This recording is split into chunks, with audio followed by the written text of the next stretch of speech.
Estamos aqui para a quinta palestra. Hoje é o Lacan by Night, né? Lacan by Night. Essa conferência, o título que eu tinha dado da conferência era como o objeto da realidade se transforma em objeto de desejo. Isso seria um pouco a temática de hoje. Mas eu quero lembrar, né, por que eu decidi fazer essas palestras. Era para as pessoas que, eu já falei isso várias vezes, mas vou falar de novo, para as pessoas que se interessaram por Lacan, foram na internet, pegaram textos do Lacan, pegaram esses esquemas, porque desde o início estou explicando todos os esquemas, e olha isso, dá vontade de entender, né? Porque tudo que é assim com essas coisas meio misteriosas assim, né? Porque é estranho, todo mundo quer entender. Daí as pessoas vão procurando textos que explicam isso e não entendem nada, porque, como eu falei, isso tem que ser explicado falando e com noções de topologia também, né? Sim. Topologia a gente já viu algumas coisas. Sim. Então eu acho que essa palestra é a mais assim, é a que trata das coisas mais complexas, acho, de tudo que a gente já viu. Especialmente esse cross-cap aqui, né? Então aqui tem, na verdade, tem o esquema R, que ele chama esse esquema, do que vamos falar hoje, o esquema R, o cross-cap e o esquema I.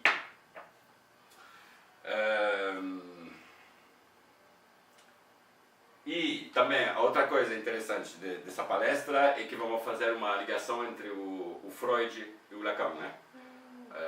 Porque tudo que o Lacan faz vem do Freud, né? Na verdade, todas as pessoas sempre, né, tem dois clãs, né? Os freudianos e os lacanianos. Aí os freudianos vão falar, não, Lacan é loucura, é exagerado, essas coisas, tudo bem, mas os lacanianos não podem falar que não são freudianos, porque o Lacan falou que ele não inventou nada, a única coisa que ele inventou é o objeto pequeno A, como ele fala sempre. E o Lacan falou assim, no fim, nos últimos seminários, ele falou assim, vocês talvez são lacanianos, né, mas eu sou freudiano. Entendi. Ele não pode ser lacaniano, né? Sim. Então hoje vamos ver, na verdade, vamos partir de uma coisa do Freud e vamos ver como que o Lacan, ele não é que transforma isso, mas fala exatamente a mesma coisa, mas de uma outra forma, né? Certo. Da forma dele. Então, vamos voltar nisso depois, mas vamos começar. Eu fico tentando ler, né? Como que entende.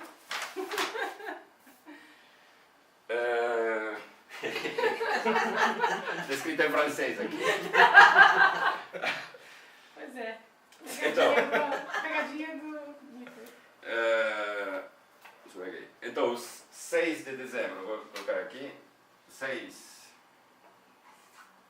de dezembro.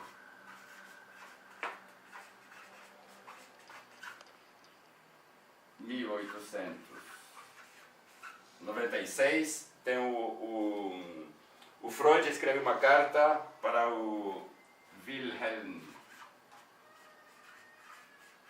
Fliess. Sempre gosto de colocar as datas, né, quando nasceu, quando morreu, para se situar um pouco. O Wilhelm Fliess, ele tinha uma correspondência com ele. O Wilhelm Fliess era otorinolaringologista, é assim que fala? Não. É otorrinolaringologista. Otorino, isso. E então ele escreveu uma carta para ele. Essa carta é famosa porque é a carta 52 da correspondência. Carta 50, é conhecida como carta 52. Então, e nessa carta ele vai explicar uma coisa, na verdade. Ele escreve esse esquema assim. Isso é o Freud, e do Freud. Isso.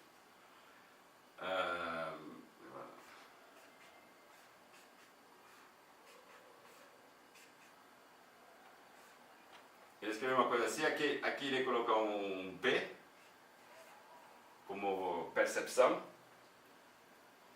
aqui um PS, que ele fala percepção sinal, aqui inconsciente, pré-consciente e consciente. Então Freud, nessa carta, ele começa a falar disso.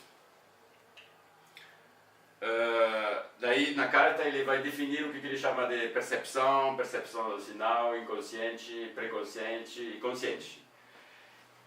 Mas eu vou ler para vocês assim como que ele define cada coisa. Mas ele começa quando ele define, por exemplo, a percepção, ele fala dos neurônios. Tem que daí, antes de ler, vou falar um pouco como ele fala dos neurônios. Tem que saber que estamos em 1896, mas na verdade, assim, a primeira vez que se falou, que foi falado de neurônios, o conceito de neurônios, né? Foi em 1888, era Santiago Ramón y Caja. Santiago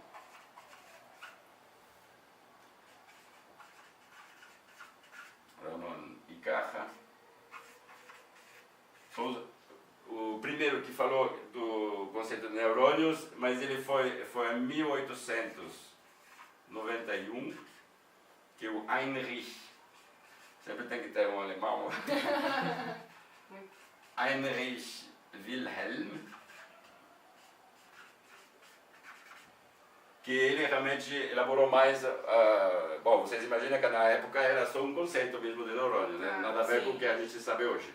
Mas vocês veem que o Freud fala de neurônios em 1896, 5 anos depois que foi elaborado esse conceito de neurônio. Até a gente pode imaginar que talvez se o Freud vivesse uns 200 anos, se ele estivesse vivo, tivesse seguido, né? Talvez ele iria para a neurologia, né? Porque na verdade isso é um pouco o início de neurologia. Só que eu quero falar assim, que hoje temos o quê? Hoje temos a psicanálise, que veio do Freud, e temos a neurologia. E tem que ficar bem claro assim, que a psicanálise está bem, assim, não é o mesmo mundo que a neurologia. E inclusive a gente pode falar assim que tem uma briga entre psicanálise e neurologia. E na neurologia, como eles fazem muitas descobertas, as neurociências, hoje a gente fala de neurociências, tem até, eles falam até nós, identificamos o inconsciente. Todas essas coisas, o Lacan com certeza estaria completamente contra isso, né? Porque, como eu já falei uma vez, é uma coisa que parece bem louca, mas a gente não pensa com o cérebro. A gente pensa com as palavras. As palavras é realmente a base da psicanálise lacaniana. Inclusive, o Lacan, vou citar o Lacan um pouco, o Lacan falou isso uma vez. Nós pensamos que nós pensamos com os nossos cérebros. Mas, pessoalmente, eu penso com meus pés. É a única maneira pela qual eu posso entrar em contato com alguma coisa sólida, com os pés, né?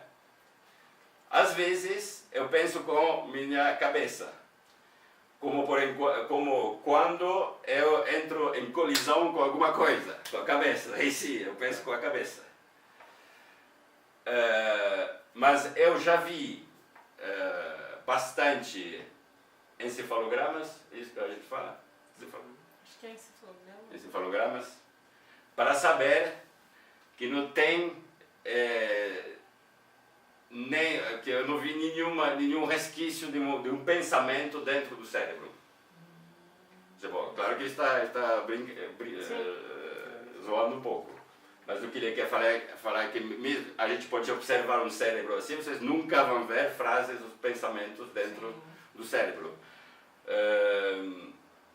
Eu sempre penso assim, eu não tenho nada contra as neurociências, eles fazem descobertas super interessantes, tudo, mas quando, por exemplo, uma pessoa tem algum problema e vai usar medicamentos, o que geralmente se faz hoje, tem que pensar assim, que o Lacan não pode concordar com isso, porque o uso dos medicamentos não resolve nenhum problema, né? É tipo assim, o problema está na fala, o problema está em um nó que pode ser desfeito falando numa análise. Não quero falar assim, que a psicanálise é melhor do que tomar medicamentos, nada disso, porque a psicanálise, inclusive o Freud falou que não tem garantia que funcione. Ou seja, a gente pode fazer uma análise e nunca resolver certos problemas. E claro, quando uma pessoa se sente muito mal, o medicamento é bem mais rápido do que tentar fazer 20 anos de análise e não ficar sofrendo. Mas,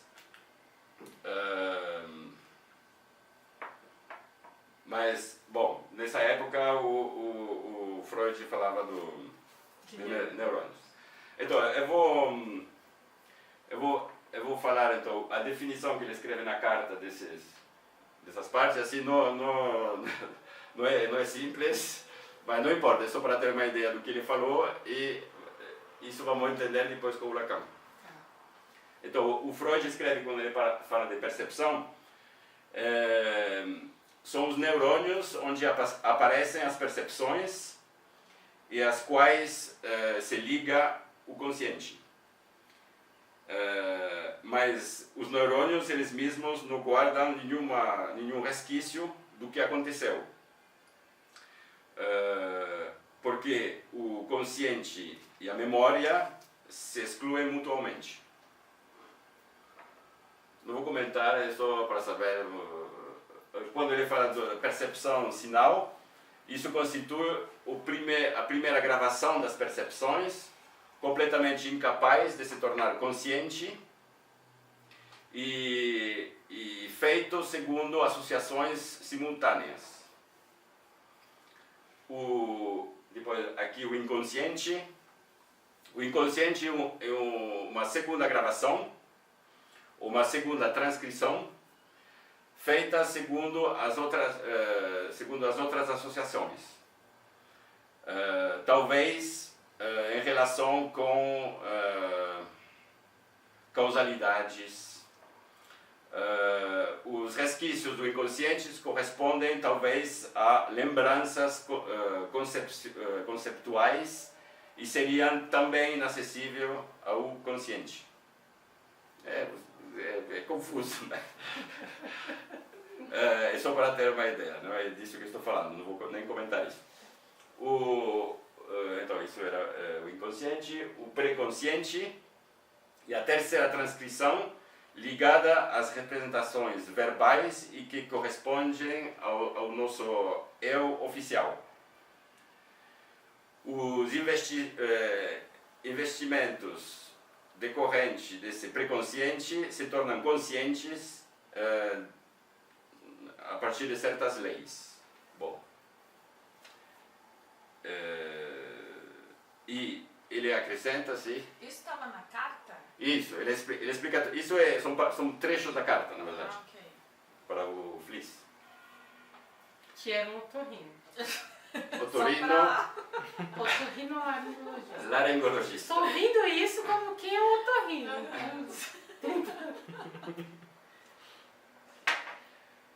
Aí ele acrescenta, essa consciência cogitativa secundária, que aparece mais tarde, é provavelmente ligada à reativação alucinatória, isso que é a parte mais importante também para depois.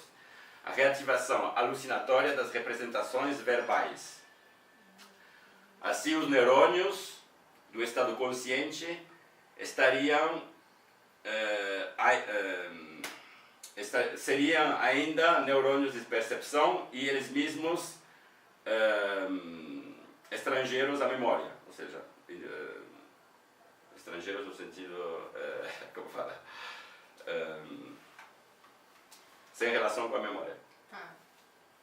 Bom, isso depois, imagino que vocês podem achar isso na internet, em português melhor do que o meu, mas não é disso, era só para dar uma ideia do que ele queria falar com isso. Essas cartas eles trocavam. Sim. Porque eles ficavam discutindo aquilo que eles iam descobrindo, é isso? Sim, sim. Tá, só para entender um pouquinho a relação dos dois, né? Imagina uma tarde um escrevendo pro outro. Tá. Então, daí eu vou reescrever. Na verdade, vou reescrever isso. Só que colocando as coisas, na verdade, o Lacan que vai reescrever isso, né? Vou pegar, então, vou pôr de novo aqui.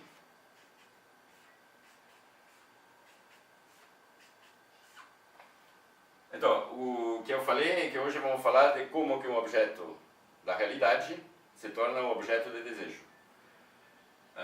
Então, vou chamar de M o objeto da realidade e pequeno m objeto de desejo. Vamos partir daí para chegar lá. Então, vou imaginar assim, vamos pegar uma situação, estou andando na rua, muitas pessoas, e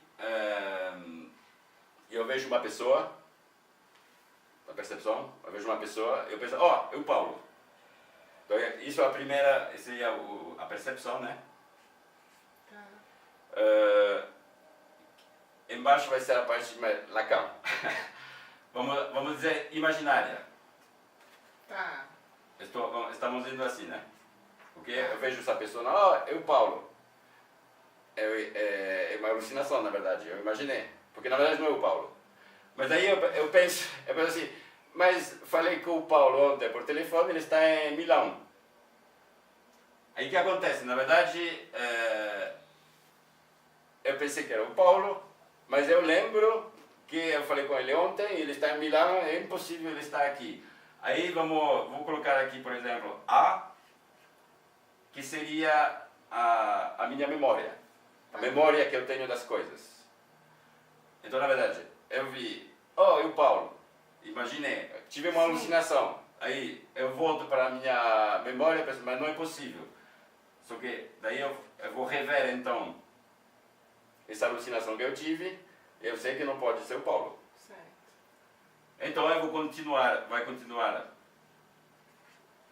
a minha percepção e vou colocar um S aqui porque eu vou seguir como um sujeito. Eu sou um sujeito que segue com essa informação, vamos dizer. Aqui ele tinha o percepção sinal, inconsciente e consciente. Estou como um sujeito agora. E daí, na verdade, o que eu faço nesse momento? Estou criando um personagem imaginário, aquela pessoa que encontrei. Vou colocar o outro I. É um personagem imaginário porque é uma pessoa que parece com o Paulo. Tipo, não é qualquer pessoa, não é como todas as outras, porque ele parece com o Paulo. Então, eu vou criar uma imagem imaginária dessa pessoa. Ou talvez acontece com vocês, isso acontece muito comigo, que, por exemplo, assim, eu encontro pessoas que me lembram muito um amigo. Isso eu acho que aconteceu com todo mundo. Que às vezes é até difícil saber que essa pessoa não é seu amigo, é outra pessoa que não tem nada a ver, mas a gente sempre tem tendência a achar que eles têm muitas coisas em comum. É verdade. Que às vezes, que muito provavelmente não tem. né? Mas a gente não sai dessa... Por causa desse processo.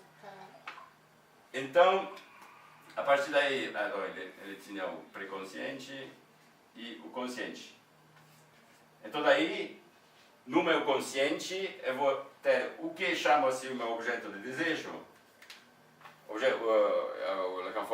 objeto que eu amo, no sentido assim, é um jeito de falar. É essa pessoa que fala, esse cara é engraçado porque ele parece com o Paulo. Né?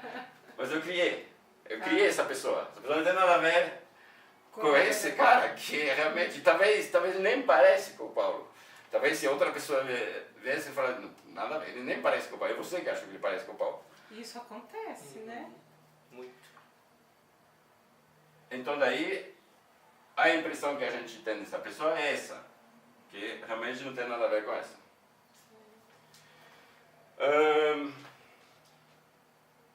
Mas aqui nesse gráfico tem um problema. Porque esqueci aqui, eu estava movindo até lá, né? Nicolas, e o neurônio aí? Você vai entrar no neurônio ou não? Não, o neurônio, não falaremos mais de neurônio agora. Só para os meus neurônios se casar. Tá. Aqui tem um problema porque aqui estamos indo assim. Tá. Só que assim, com a memória a gente teve uma coisa por aqui, mas depois tem que voltar lá. Então aqui tem um problema. Então o Lacan, ele vai reescrever isso. Né? Topologicamente. Acho que eu vou poder até escrever aqui. Escreve. Vamos então, baseado nisso aqui, Tá. eu vou reescrever isso exatamente a mesma coisa, né? A gente saiu com o M, né?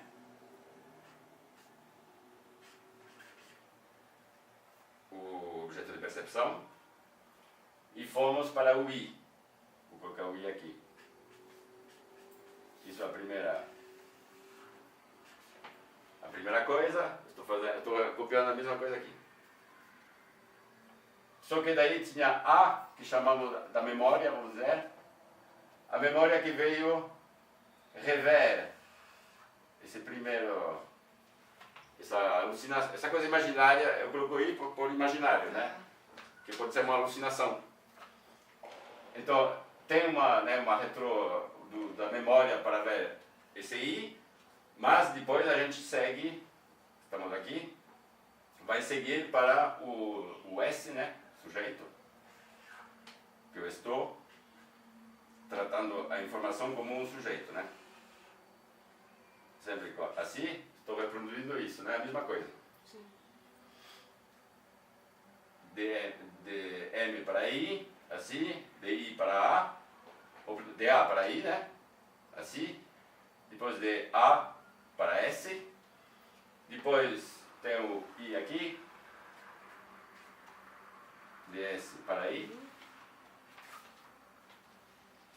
E finalmente vou colocar o M, vou pôr ele aqui.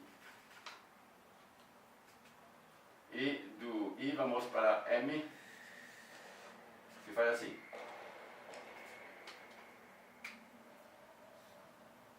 Para simplificar. Simplificou, né? Aí o que o Lacan faz? Que gente boa esse Lacan, né? O que o Lacan faz? Ele pensa assim, vamos ligar, por exemplo, a gente pode ligar esses dois, porque esses dois são a mesma coisa, na verdade, né? Esse e esse, né? Estamos falando a mesma coisa. Tá. Então a gente pode ligar esses dois, e o imaginário também pode ligar esses dois. Só que vocês veem que ele tem a gente pode fazer assim, essa parte aqui, eu liguei esse com esse e esse com esse. Tá. Mas eu gostaria de ter, aqui vai aparecer uma faixa de Möbius. Vocês lembram da faixa de Möbius? Sim. Né? Faixa de Möbius. Sim. Sim. Na verdade, assim, aqui tem uma torção, né? Sim. A torção. E muda de Sim. uma para outra. Assim. Então, o Lacan, ele coloca aqui uma faixa de Möbius, porque na verdade ele ligou esse com esse, mas tem uma tensão. Torcida, sim. Então aqui temos uma faixa de Möbius. E o que é isso? Na verdade, isso é o esquema R que a gente viu lá em cima. Que eu vou fazer aqui, depois vamos voltar lá, mas o esquema R, o que é? Ele é um quadrado assim.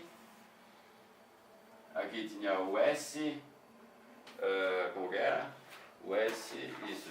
Aqui o A, aqui o I e aqui, pequeno I, né? Isso. Não, é o M que está aqui, ó.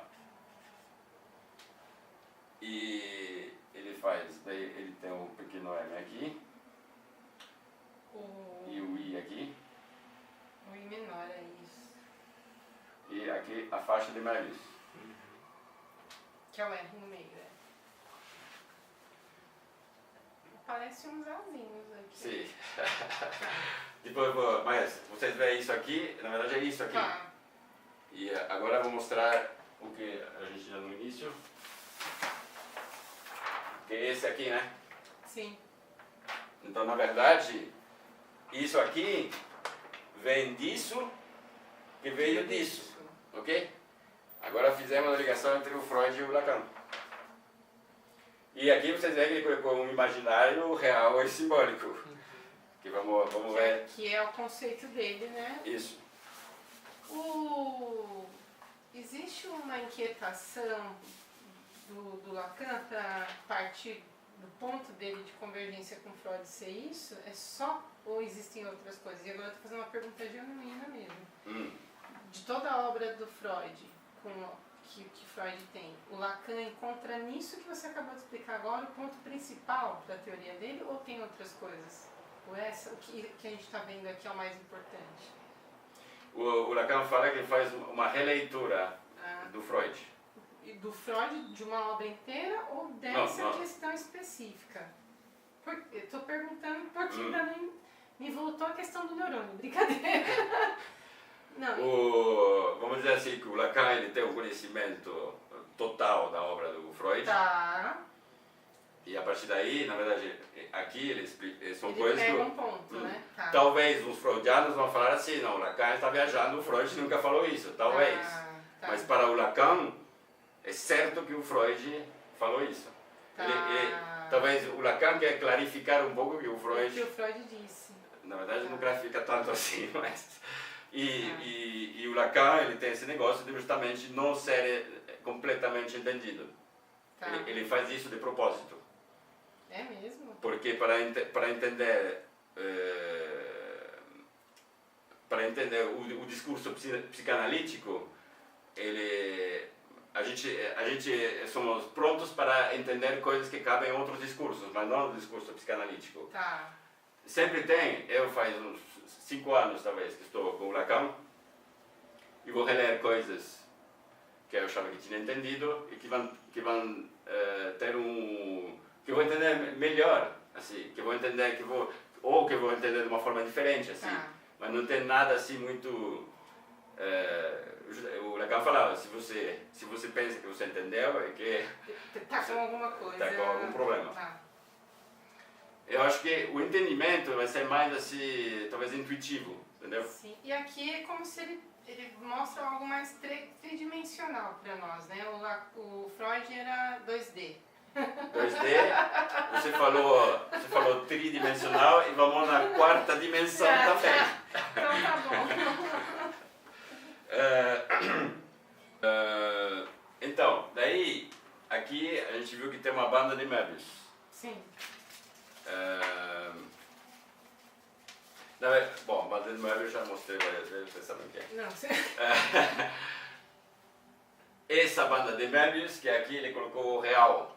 Isso que impede de a gente ter que impede a gente de ver realmente o que estamos vendo. Tá. Isso que é a ideia. E essa banda de faixa de Möbius, ela pode ser mais ou menos Expandida. pode ser grande ou pequena, Mas vamos dizer que esse real que nos separa da pessoa que a gente encontra. Entendi. Como eu já falei, é esse real também que está entre... Simbolizado. Vamos dizer assim, o real está dentro das palavras, quando você fala com alguém. Vamos dizer, uma pessoa que você não conhece tanto. E você sente que tem uma coisa que não está assim, as palavras não são assim, não se encaixam perfeitamente, tem entendimento completo, não tem. Aí tem um real que faz com que não é possível a comunicação, né? Como o real faz que não é possível você enxergar realmente o que o mundo, vamos poder dizer, é. Por causa disso. Aí a gente fica feliz com isso, só que o Lacan, para ele, dá para explicar melhor, né? Porque isso ainda é aproximativo. Então ele vai passar para isso, para o cross-cap. Na verdade, o cross-cap, ele vem disso também, estamos no mesmo assunto. Só que tem um problema com o cross-cap, é que a gente não pode, eu posso desenhar isso, por exemplo, a faixa de meubles dá para fazer isso assim, só que um cross-cap, ele é em dimensão, precisa de uma quarta dimensão. Por isso que um cross-cap não é possível manipulá-lo, ou até pode imaginá-lo, mas até é difícil imaginar uma coisa em 4 dimensões. O que a gente pode ver? Eu vou só mostrar aqui onde estão as coisas, porque, como eu falei, aqui eu coloquei por exemplo, vamos sair, cadê o M?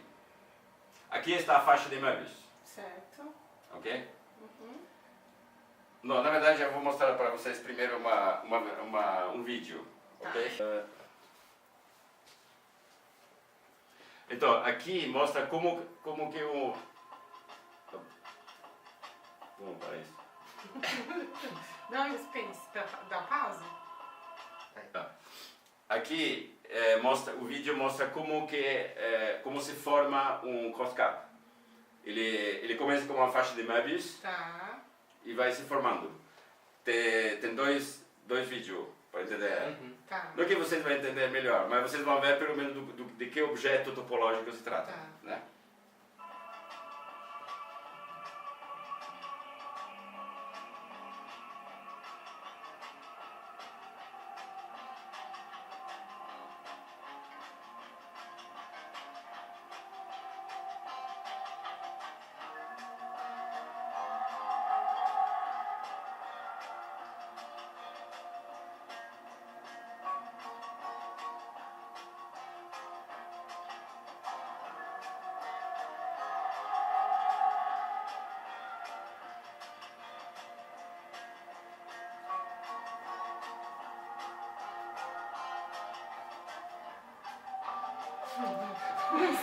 É delirante.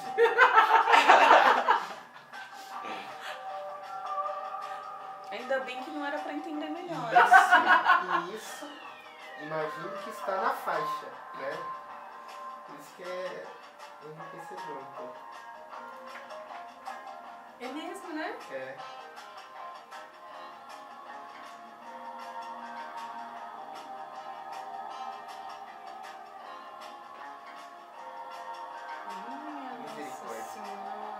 Isso aqui é isso. Tem mais uma outra versão. Vamos ver se é a versão Fordance agora. Encostinho, Cris, de cabeça. O cross-cap seria isso. Com tudo aquilo dentro. Sim, faixa mesmo. É. Caramba. Aí tem uma outra versão, talvez é diferente.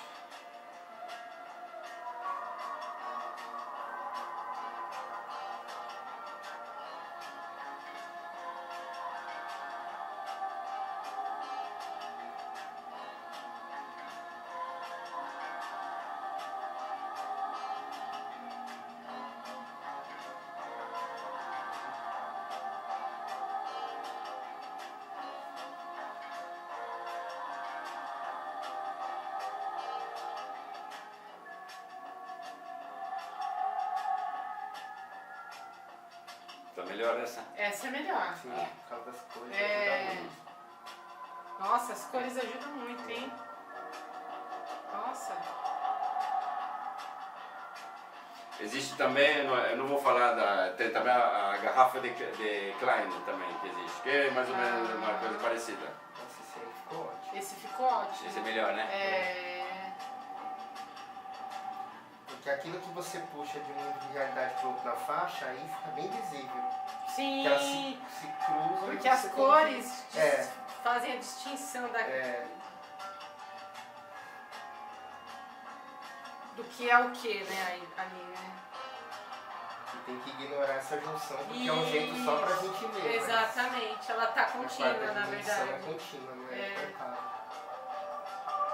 Caraca, que Meu loucura. Deus, o que esse homem bebia? Então, Pois é. vamos. Só que mesmo assim, até agora não entendemos nada, né? Com certeza não. Então, Ai, que bom, tava triste. Não, Tava não. todo mundo entendendo as cores e... não. Aqui, Como forma, assim. ó, Só a forma, né? eu só mostrei isso para saber o que é antropologia, tá? Tá. Mas eu não expliquei nada aqui, né? Nada Sim, foi a explicado. gente entendeu a forma. Sim, Entendeu, pra, né? né? Assim. porque aqui tá plano, então vocês viram o volume, pelo menos. Sim.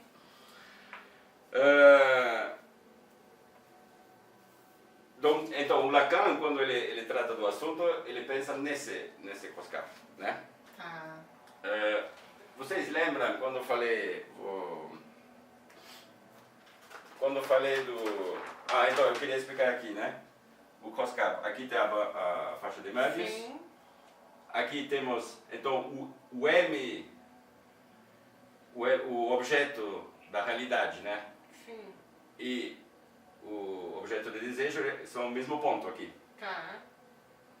Aí, na verdade, vai passar, né? Vai passar atrás, como que é mesmo? Aí,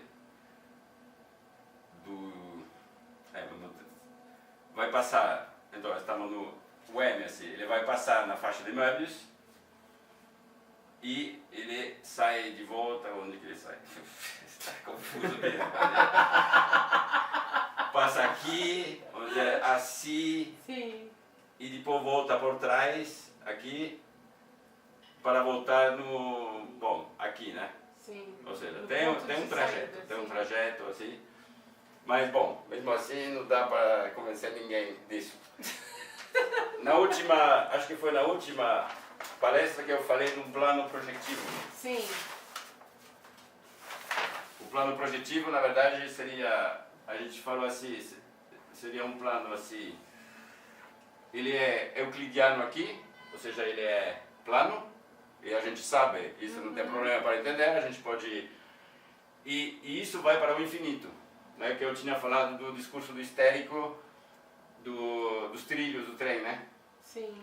Que as coisas vão para lá, E. são paralelas e elas se cruzam no infinito. E no plano projetivo também, uma coisa que sai daqui, por exemplo, um F que vai assim até o infinito, se ele voltar, ele vai voltar assim como como se fosse uma faixa de Möbius transparente, né? Se eu fizer isso, o F, se eu desenhar, dá para fazer, para entender tudo, fazer isso.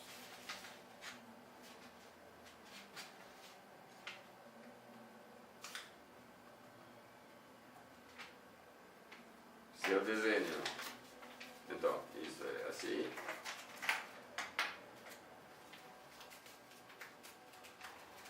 A gente imagina que é transparente, né? Se eu sair daqui, eu faço um F assim. E eu vou fazendo o F assim, seguindo, F, F, F, F. Vocês veem, é transparente, ele volta invertido. Sim, sim. Ele volta assim. Então, projetiva a gente sabe pensar, raciocinar. O que é, na verdade, o ROSCAP que a gente viu? É uma coisa assim, faz assim. A gente, na verdade, é como se aqui tivesse um plano projetivo e que tudo o resto fosse uma banda de Möbius.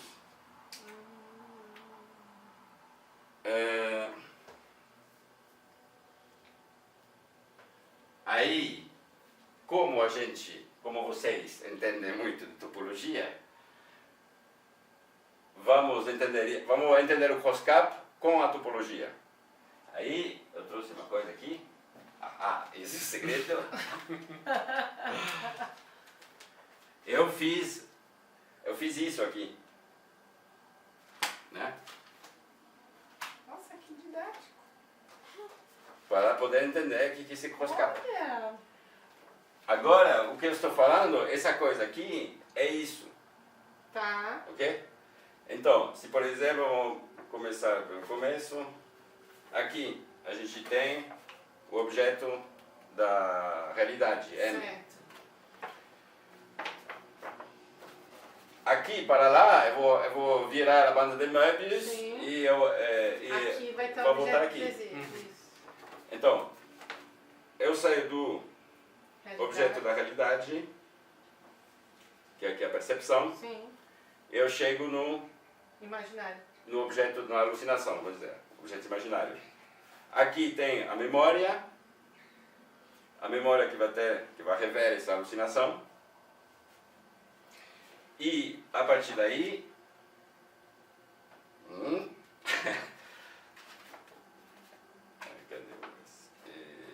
então, eu fiz assim, tac, aqui rever, e eu vou sair do... Vocês veem que aqui tem... eu vou sair... Da memória lá. Na verdade, isso do... ok, estou chegando aqui, eu tinha perdido aqui. Se eu sair... ok. Aí a gente recomeça. Eu fiz assim, ok, o I, do A até o I, e do A eu vou partir para lá Que vai cair aqui, né? e que vou sair do outro lado. Aí eu volto e caio no S, o sujeito inconsciente. Depois, o preconsciente, eu caio no meu objeto imaginário, né, da pessoa. Objeto imaginário, não, do imaginário da pessoa para chegar... No objeto de desejo. Por aqui, para chegar no objeto De de desejo. Isso, na verdade, isso que acontece. Legal, hein? O Jacques Sibony, que pensou nisso, ele falou assim, por que o Lacan não pensou nisso e não falou isso? Em vez de deixar todo mundo louco com o ROSCAP. Porque isso é topologia, né? Sim. É a interpretação do ROSCAP. Sim. Vou pôr de novo aqui. Ficou bem mais fácil, né? Sim. Sem dúvida. Não tem diferença nenhuma. E o que é muito interessante com isso é que a gente vê que aqui é a mesma Ponto. a mesma coisa, o pequeno Só tá m e o grande invertido, M, né?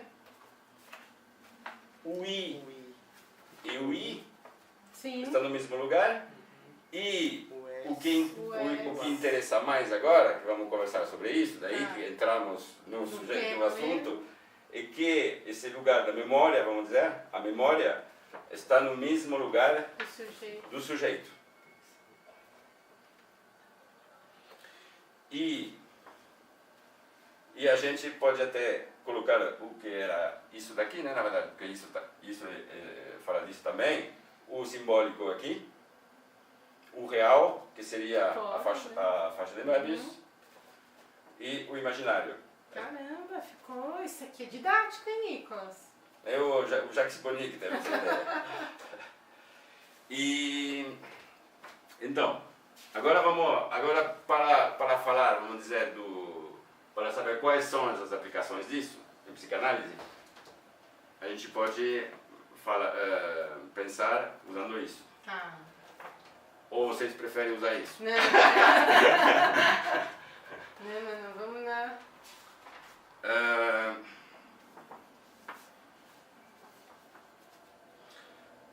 Então, agora, a coisa importante. O Lacan é alguma coisa matemático também, não? Não, gostava? ele estudava, Tá. o Lacan falava chinês também, né? Ele estudava tudo. Dizem que o Lacan era como fala? Insôniaco. Tá, não dormia, né? Ele dormia 2 horas por noite, então ele tinha tempo de ler, né? Mas não, é impressionante ver tudo que ele Leu e leu, estudou. né? O que é interessante aqui é que, na verdade, o processo, a gente viu aquele cara que parece com o Paulo, que tudo que vai ficar em nós, tudo vem, na verdade, daquela memória nossa. Sim, Não vem do real. do real, né? Não vem da pessoa, real. do que a gente viu, É. da realidade. Da realidade Não que do é real. diferente do Diferente. real. Não vem da realidade, vem da memória que nós temos. Da memória que temos de uma pessoa que parece com essa coisa que vimos. Então, é a partir daí que vamos continuar, que como sujeito vamos perceber isso a partir da memória. Para imaginar alguma coisa, chegar ao objeto de desejo. É baseado na memória. Isso a gente pode ver, por exemplo, por que a gente se apaixona geralmente pelas mesmas pessoas, por exemplo. Porque sempre tem uma tendência forte, em geral, de escolher sempre pessoas bem parecidas. Ah, é? Sim, em geral, até um problema. Quando são pessoas legais, tudo bem, mas quando as pessoas não falam sempre, eu me apaixono por uma pessoa assim, né? Entendi. Porque talvez o que a gente gostou numa pessoa nova que encontramos nos lembra a outra pessoa que amamos, né? Então, porque é baseado na memória.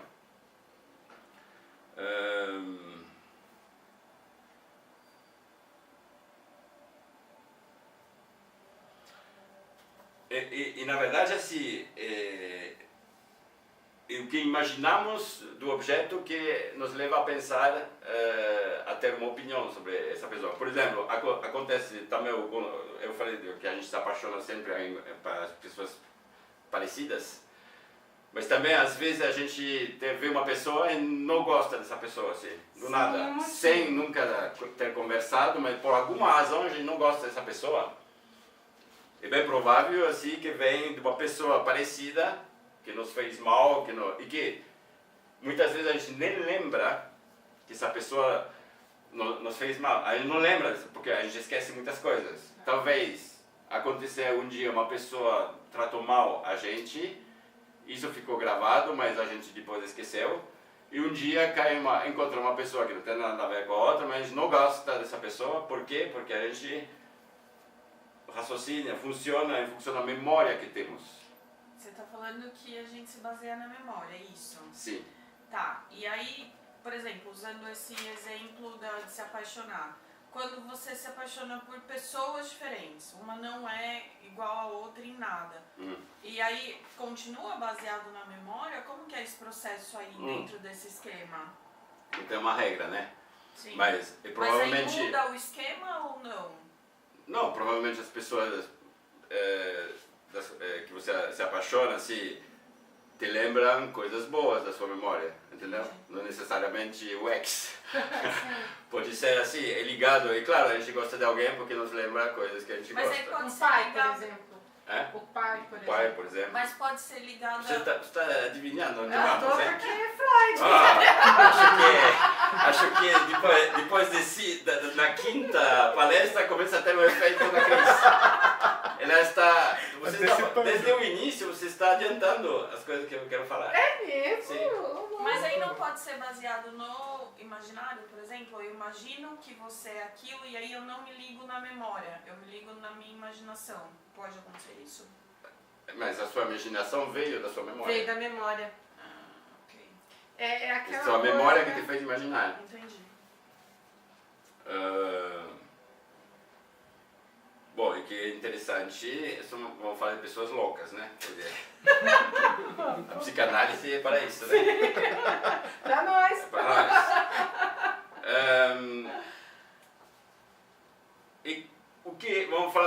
pessoa psicótica, né? Por exemplo, o que acontece se estiver vazio, ou tiver algum problema aqui? Porque aqui o lugar da memória também corresponde ao sujeito, né? Um psicótico, por exemplo, aquele que estava na rua e viu o cara que parecia com o Paulo, mas pode ter uma pessoa que olha para você e que acha que a pessoa olhou de forma agressiva. Essa pessoa me olhou assim, está querendo brigar, sabe? Porque a pessoa só olhou e nada mais. Ou imaginar coisas. Podemos falar que aqui temos um problema no lugar da memória e que isso vai afetar diretamente o sujeito. Uau! E se a gente pegar, por exemplo, como chama o assassino em série, assim que chama o serial killer. O serial killer, vamos imaginar que ele, devido à infância, a coisa da vida dele, ele tem um buraco aqui. Tá. E obviamente ele sofre com isso, porque ele não consegue lidar com as coisas. E ele mata uma pessoa. E matando essa pessoa, ele consegue uma certa calma, um certo equilíbrio. Ficou gravado na memória dele que matando tal tipo de pessoa, eu fico bem. Por isso que o serial killer geralmente tem um tipo de pessoa que ele mata. Um perfil. Ele não vai matar outra pessoa. Porque ele sabe que matando exatamente essa pessoa assim, ele fica bem. E se não fosse chato matar pessoas, ele achou o jeito de se curar, de ficar em equilíbrio. É verdade, né? Se a gente... Ele achou um jeito de ficar bem com a vida. Só que ele precisa matar pessoas desse tipo. Vocês viram a série do Dexter? Vocês gostam do Dexter? Eu gostei muito da série Dexter. Dexter é sensacional, né? A gente entra na mente do psicopata. Depois ele mata, ele fica bem. Mas chega um tempinho e ele começa... Precisa matar para ficar de boa, né? Porque ele conseguiu preencher esse buraco com alguma coisa.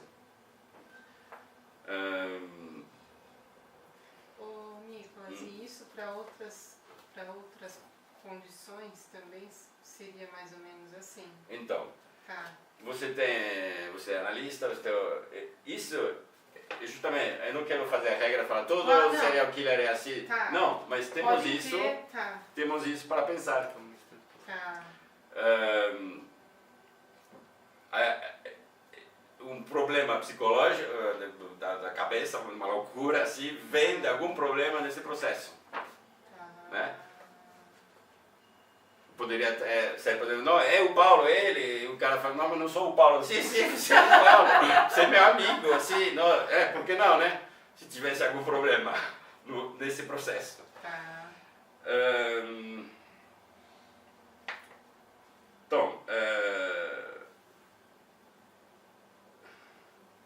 Então, e nesse processo tem uma parte alucinatória, né?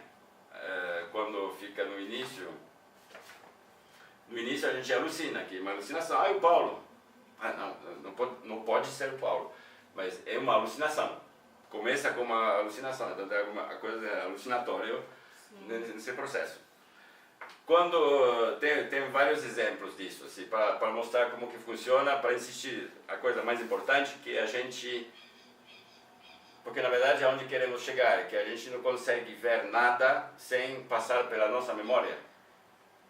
Isso que é o mais importante, que a gente nunca vê nada no fim das contas. Inclusive eu falaria que se as coisas que a gente vê não se referem a nada da nossa memória, provavelmente a gente nem enxerga, nem vê. Nossa, e eu tô pensando aqui a questão do autismo, né? A gente não vê.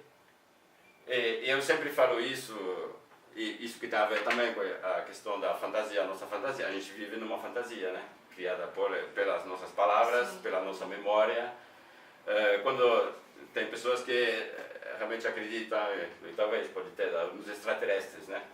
e que imaginam que, até eles falam que não, talvez os extraterrestres vão salvar a gente, ou os extraterrestres estão fazendo uma experiência com a gente, os extraterrestres estão por aí nos vigiando e talvez vamos até chegar a um encontro. 2 caras de Harvard falaram que mandou um asteroide era 2D, tô brincando.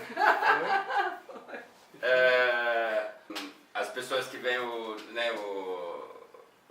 que falam dos extraterrestres podem vir aqui nos ajudar e tal, ou estão presentes aqui. Então a minha pergunta é essa, assim,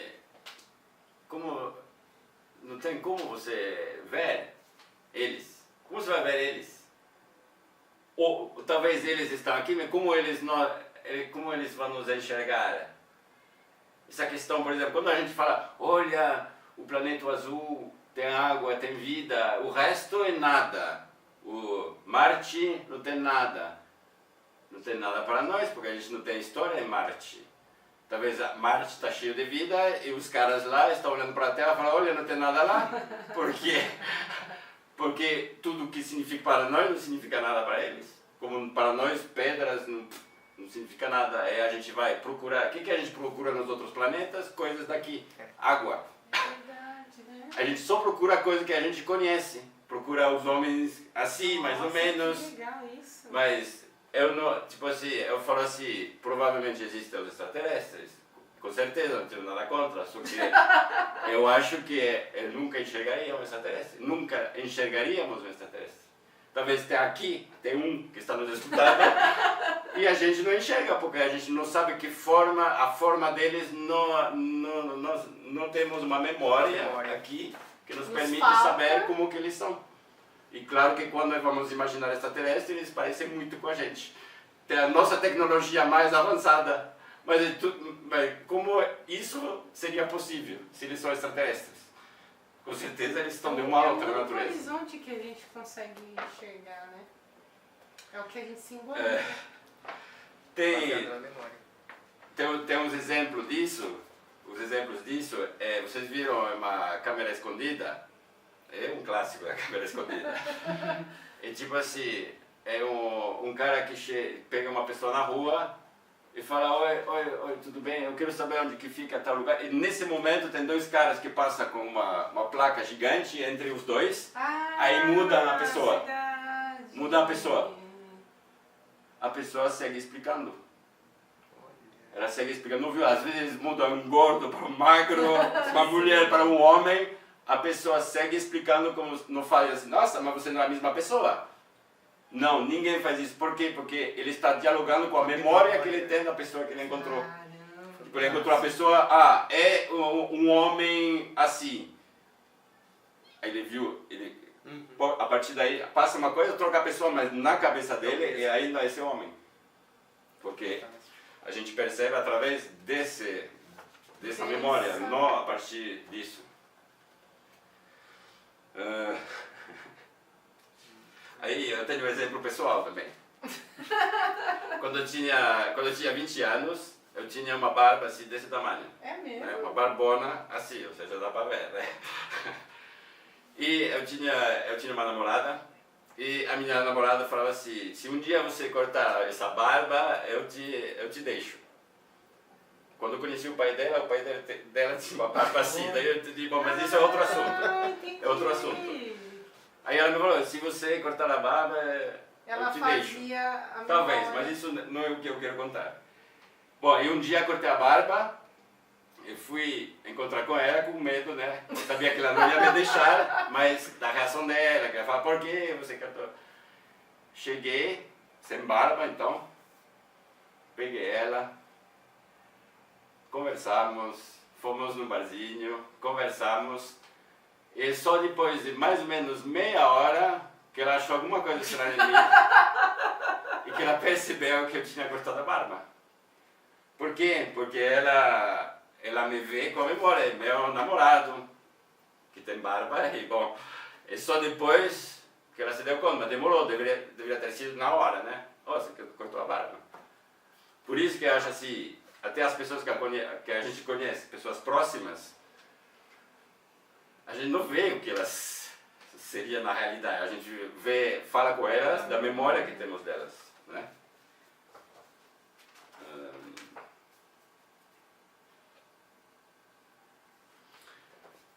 caso, numa psicose, né? Eu falei que seria um buraco aqui.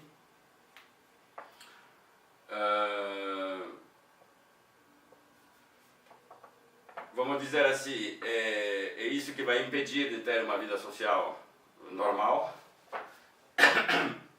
que a pessoa não é capaz de se adaptar a novas situações, porque aqui tem um buraco.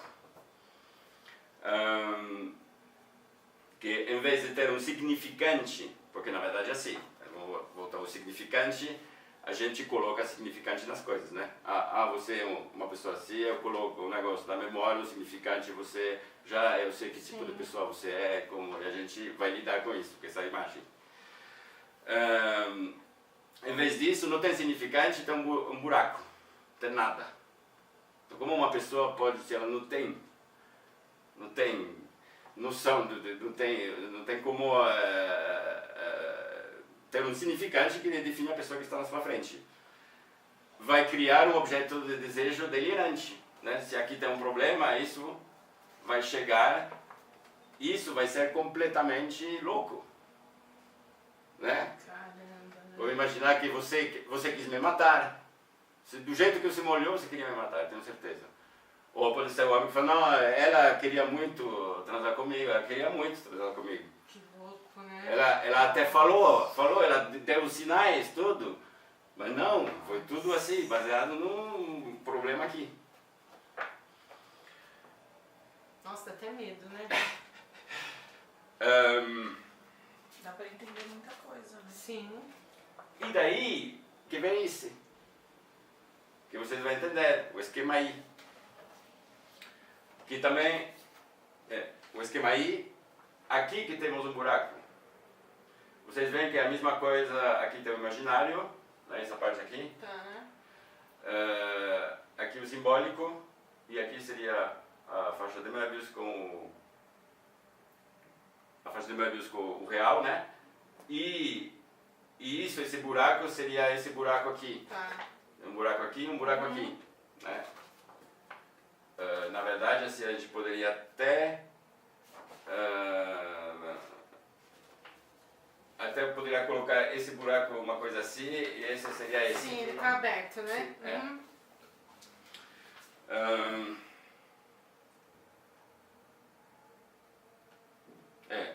então, se tiver esse buraco aqui, a gente pode falar que a construção subjetiva está viciada, errônea, tem um problema.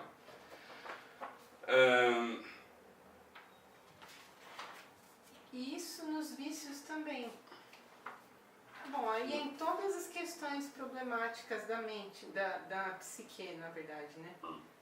Um comportamento vicioso ali, né? Repetitivo. Tudo está dentro dessa ideia de memória e falta, né? Não é tudo, né? Mas isso é um bom instrumento para trabalhar. Esse é um bom modelo. Sim? Que pode ser usado. Tá. Né?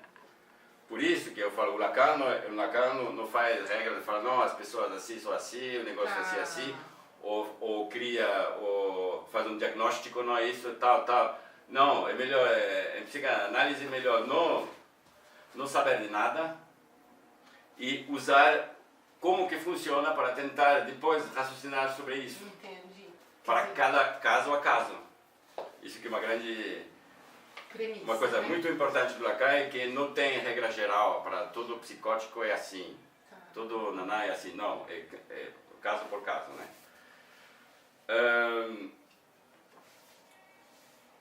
Aí podemos falar esse esquema também é chamado esquema da foraclusão em português. O que é a foraclusão? Vocês sabem o recalque? Recalque vocês ouviram falar, imagina. O recalque é quando a gente tem uma coisa que a gente não gosta, não sei o que, um recalque a gente guarda dentro, mas ignora. Sim. Né? A foraclusão é mais do que isso, que realmente sai de nós. O recalque é assim, ele vai ficar guardado, vamos dizer, no inconsciente e em algum momento ele vai se manifestar através do real, vamos dizer, vai se manifestar em algumas atitudes que a gente tem porque a gente recalcou algo, o recalque, né? Mas está dentro. A fora-oclusão é realmente saiu, vamos dizer, o que isso vem do o Freud, né? Vamos fazer um pouco de alemão, né? Imagino que vocês falam bem alemão.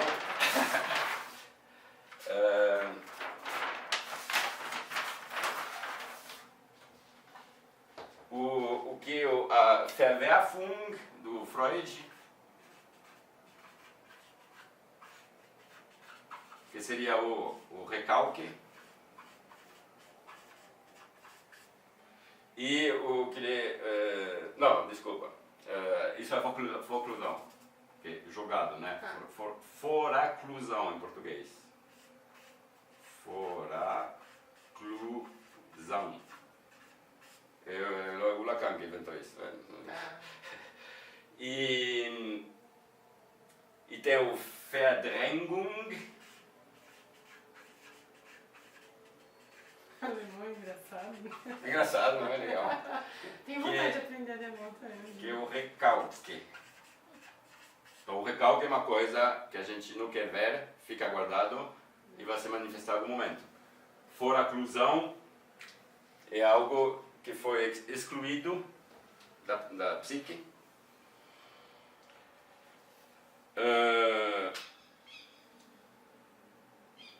E, como quando falei que você estava tentando as coisas, o Lacan, é um conceito do Lacan que é o nome do pai.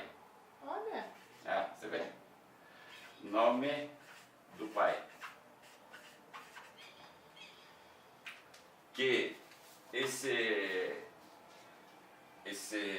buraco, isso poderia ser a foraclusão do nome do pai, do significante do nome do pai. Para falar no que o nome do pai poderia ser a gente poderia falar muito sobre o nome do pai, mas só para ter uma ideia.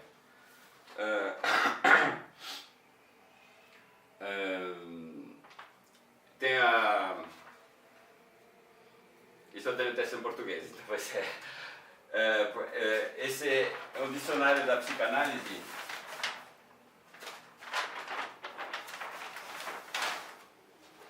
É um dicionário da psicanálise que foi escrito em 1997. Vocês podem achar na internet de graça. Foi feito por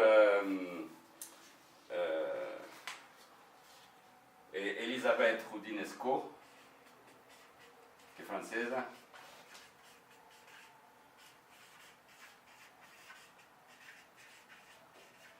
Elisabeth Roudinesco, a mãe dela era amiga do Lacan. E Elisabeth Roudinesco, quando era menina, vivia todo o Lacan com todos os psicanalistas em casa. Então, coitada, começou a vida assim, ou seja, ela era uma criança rodeada por Lacan, de psicanalista, tudo isso, e ela se tornou uma historiadora da psicanálise. Que bacana! E ela fez um trabalho muito bom, assim, justamente de falar da história da psicanálise. E esse dicionário foi feito com ela e o Michel Plon. Então ela conheceu o Lacan até a morte, né? Tá. A vida toda, vamos dizer.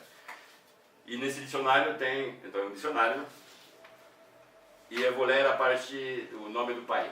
Tá. Que vamos saber coisas sobre o Lacan, a vida pessoal do Lacan também. Então, esse nome do pai é um termo criado por Jacques Lacan em 1953 e conceituado em 1956 para designar o significante da função paterna. Esse conceito não tem na doutrina lacaniana o mesmo estatuto que os demais. Com efeito, não foi retirado de um corpus existente. Tem sua fonte primordial e inconsciente na vida de Lacan e em sua experiência pessoal e dolorosa da paternidade. Primeiro, como filho, ele teve de suportar as falhas de seu pai, Alfred Lacan, esmagado pela tirania de seu próprio pai, Émile Lacan. Meu avô, pai. Em seguida, havendo se tornado pai pela quarta vez em julho de 1941, durante a guerra, né, que a França estava ocupada pelos alemães, nos tempos mais sombrios da ocupação, Lacan não pôde dar seu nome à sua filha, que foi registrada em cartório com o sobrenome Bataille, uma vez que sua mãe, Sylvia Bataille, ainda era a esposa legítima de Georges Bataille.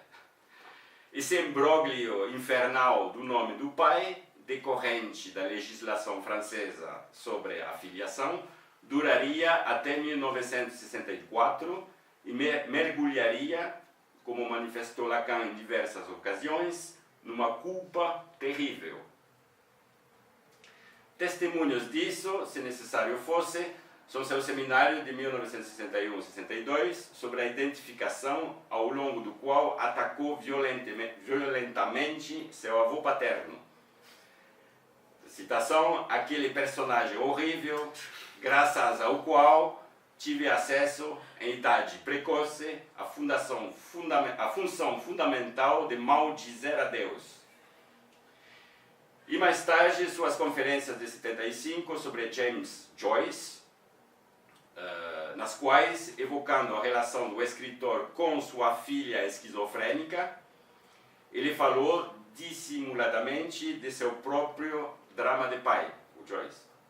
Tal como Sigmund Freud, Lacan foi acosado pela questão da paternidade. Em 1938, em seu artigo magistral sobre a família, mostrou que a psicanálise nascera em Viena de um sentimento de declínio da imago paterna e da vontade freudiana de revalorizá-la. Lacan adotou o mesmo modelo de reformulação simbólica da paternidade, embora integrando as teses kleinianas referentes às relações arcaicas com a mãe. Foi em 1953, no comentário do caso do Homem dos Ratos, que surgiu pela primeira vez em sua pena o sintagma do nome do pai, apoiando-se no livro de Claude Lévi-Strauss, As Estruturas Elementares do Parentesco, publicado em 1949. Lacan mostrou que o Édipo freudiano podia ser pensado como uma passagem da natureza para a cultura. Segundo essa perspectiva, o pai exerce uma função essencialmente simbólica. Ele nomeia, dá seu nome e, através desse ato, encarna a lei. Por conseguinte, se a sociedade humana, como sublinha Lacan, é dominada pelo primado da linguagem, isso quer dizer que a função paterna não é outra coisa senão o exercício de uma nomeação que permite à criança adquirir sua identidade. Lacan passou então a definir essa função como função do pai, depois função do pai simbólico e ainda mais tarde metáfora paterna. E que o levou a interpretar o complexo de Édipo não mais em referência ao modelo de patriarcado ou matriarcado, mas em função de um sistema de parentesco. Em 1956, quando de seu seminário sobre as psicoses e seu comentário sobre a paranoia de Daniel Paul Schreber, ele conceituou a função em si, grafando-a como o nome do pai. O conceito foi então associado ao de foraclusão, evocando a natureza da relação de Daniel Paul Schreber com o pai. Lacan fez da psicose do filho uma foraclusão do nome do pai. Mais tarde estendeu esse protótipo à própria estrutura da psicose. Mediante essa interpretação inteiramente inédita do caso, Lacan foi o primeiro dos comentadores de Freud a teorizar o vínculo existente entre o sistema educacional de um pai e o delírio de um filho. É possível que essa ideia lhe tenha ocorrido a partir da lembrança da relação entre seu pai, o Alfred, e seu avô, o Émile, dramaticamente vivida por ele.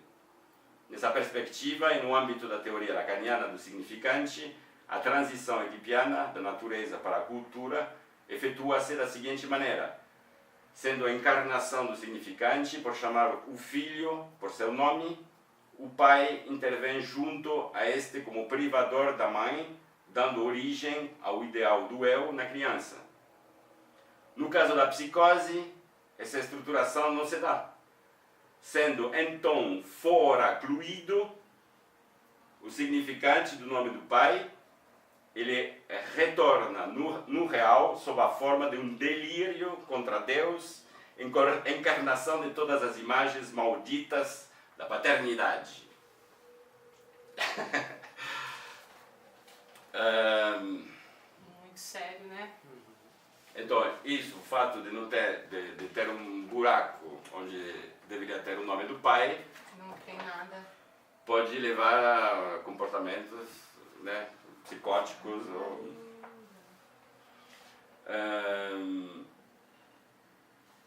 Essa questão também do Édipo ser uma passagem, né? Do natural para a cultura, da natureza para a cultura, a gente pode entender que a ideia daquilo que é primitivo para algo que é culturalizado, quer dizer, mais humanizado, né? Mais abafado, porque quando é primitivo é instinto. Quando passa para a cultura, você vai ter estruturas que vão tentar moldar aquilo, é isso? É nesse sentido? Eu acho que assim, ele dá mais... porque é a história do Édipo, né? Sim, sim. Ele dá mais ênfase na função do significante do pai, né? No nome do pai, do que realmente no que o pai Como aquilo faria, que falta da teoria freudiana. Que seria das ações do pai, mais a importância do nome do pai. Mas isso assim, só para explicar, mas um assunto assim, bem... Nossa, é muito estudo, né? Então, quando um analista tiver um paciente como um psicótico, um serial killer, é legal trabalhar assim, tipo, se o paciente fala, não, as coisas são assim, essa pessoa é assim, e tentar voltar para saber o que te fez pensar isso, né? Voltar a o que aconteceu que fez que você pensa assim, onde que está o erro, né?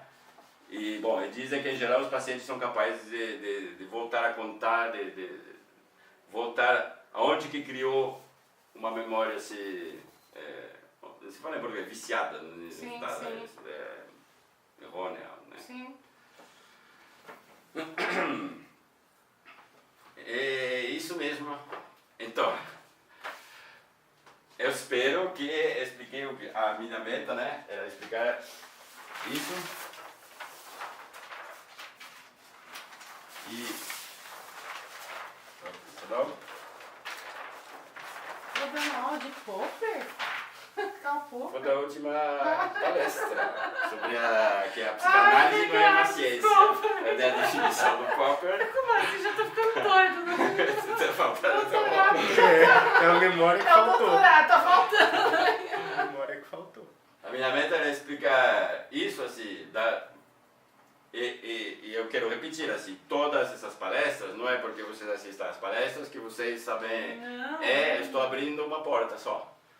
É para poder depois ler mais textos e entender. Se vocês pegam um texto, vocês não sabem muita coisa do Lacan, vocês leem alguém que fala com os termos do Lacan, que fala psicanálise, vocês não entendem nada, isso é claro. Tem que ter umas bases assim para que faça sentido, né? Até para poder fazer uma interpretação contextualizada daquilo, porque, de novo, a gente não vai entender, né? Não vamos compreender. Isso. Na verdade.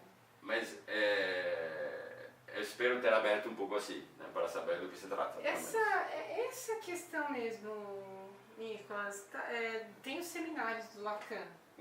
Você, assim, você orientaria a título de quem quer aprofundar mais, principalmente essa questão. Você tem alguma indicação de que ordem a pessoa de repente lê os seminários do Lacan? O seminário, assim, eu estou lendo o seminário de Lacan, estou lendo eles, eu comecei há pouco mais de um Você ano. deve ler em francês, né, gente? Eu leio em francês. Tem 25 seminários. Acho que não estão No todos Brasil, traduzidos não, acho que em até o português. 7, acho que é o seminário 7, não sei também. Não. Ou são mais do... Tem alguns que são traduzidos e outros não. Eu estou no 14º, eu acho que vou demorar mais um ano para acabar. E, bom, tem uma grande parte que realmente é difícil entender alguma coisa, né? Mas tem partes que daí esclarece muito. O que eu acho, como o Lacan é uma coisa falada, tem psicanalistas no Brasil que falam, eu não conheço bem assim, as pessoas, assim, tem o Christian Dunker, não? Eu até, depois das nossas conversas, eu achei ele, você fala sempre, e eu ando seguindo. Assim. E o outro, assim, mas bom, tem que ou ler revistas assim... Você acha tão difícil ler o seminário, assim? Tudo bem que a última vez que eu vi no mestrado essa professora que eu fui assistir, ela estava no seminário 5. Ela falou pra mim que estava 3 anos com o grupo dele estudando. Não, seminário 5. Porque A professora Luciana da PUC. Porque o Lacan faz questão de não ser entendido, né? Ele faz questão de não ser entendido. Até, eu li recentemente que ele fala assim, eu expliquei, vocês vão entender tudo, vocês vão achar que entenderam tudo e nada disso, sabe? Tem uma teoria que fala assim, que como o Lacan ele foi expulso, ele fundou ele fundou como se chama? Não é uma organização de psicanálise, a causa, não lembro o nome assim. E ele foi expulso dela, né? Ele que fundou o negócio e depois expulsaram ele porque acharam que ele estava louco. Então depois disso, ele quis, isso é uma teoria que se fala, ele quis falar de forma tão nebulosa que ninguém possa acusar ele de ter falado alguma coisa, entendeu? Para ser tão meio que não falar as coisas assim. Para não falar, não, você falou isso. Não, porque na verdade a gente não sabe o que você está falando, nada é claro, a gente não pode te acusar que você falou isso, porque daí, do jeito que ele falou, pode falar, não, mas não falei isso. É uma das teorias. Mas os modelos para ajudar um psicanalista a fazer mas o seu trabalho, ok. Nos seminários pode ir onde interessa, né? Esse aqui, você lembra qual seminários tem uma... Bom, o Lacan também as coisas evoluem, né? Essa é uma boa ideia. Isso que seria um postcard, uma coisa que você indique para mim, para quem vai assistir. Na faixa desses acho que o 12º, 13º, por aí que ele faz isso. Mas depois vou colocar no vídeo exatamente. E com uma tradução recomendada, né? Assim, porque às vezes a tradução também é um problema. Né? A tradução é um problema também, né? A gente viu aqui que a gente está trabalhando com conceitos que depende de como é traduzido, né? Então é isso. Acabamos? Acabamos.